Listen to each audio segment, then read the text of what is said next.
Reveal details include the intricate designs of the clothing worn by the king and the deities, along with the crowns and thrones, and also it is located 485 miles of modern Cairo. The town of Esna sits on the west bank of the Nile, once known by Sinat in ancient Egypt and later Latopolis by the Greeks. Esna, the city of the fish, where the perch fish was worshipped as divine, is home to the temple of Esna. Yes, Mirna? Also, actually, Shireen, this movement has been in action actually for over 6 years until now, and a lot of discoveries came along the way for the aim actually of removing the factors of time from restoring and renovating the scenes of that are drawn on the walls of this temple.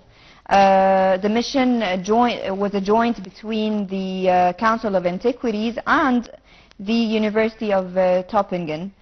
They were able actually to reveal new details of the scenes that adorn the walls of the temple, and actually the ceiling as well. A lot of colors have been restored because in the late centuries, a lot of people were actually burning or actually putting on fire. So that's why by the soot, the soot made the colors fade away. So this move is actually very crucial to restore the colors and know more about the ancient Egyptian history.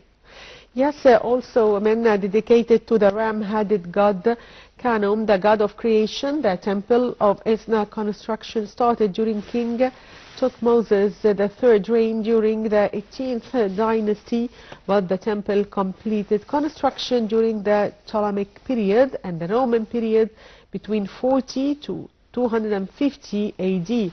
Inscriptions on the temple wall nominate the important figures related to the creation of the temple Esna, also known as Temple of Khnum. The remains of the temple of Esna contains a hall of columns with 24 pillars beautifully decorated with lotus, floral capitals and palm capitals. The walls are covered with 4 rows of reliefs showing Ptolemaic and Roman emperors dressed in pharaoh costumes offering sacrifices to the god Khnum. Also, the details of the designs of the clothes of the king and gods of Esna, their crowns and thrones, appeared for the first time during the cleaning of some of these inscriptions on the southern inner wall. Yes. A lot of discoveries have been made and still ongoing actually to discover more details about this temple. And also there are chambers on the 2 sides of the temple entrance that were used by the priests and keepers of the temple as storerooms. Flanking the entrance to each room, we will notice Emperor Trajan carried in a litter by 6 priests with jackal and hawk masks of the gods. The most interesting inscriptions in this temple are the ones we will find on the roof, which is decorated with astronomical representations. On the left side of the gateway of the temple, we can see also the sky goddess Nut, the dog star, Orion's belt, and Alpha Dracons, or the dragon star.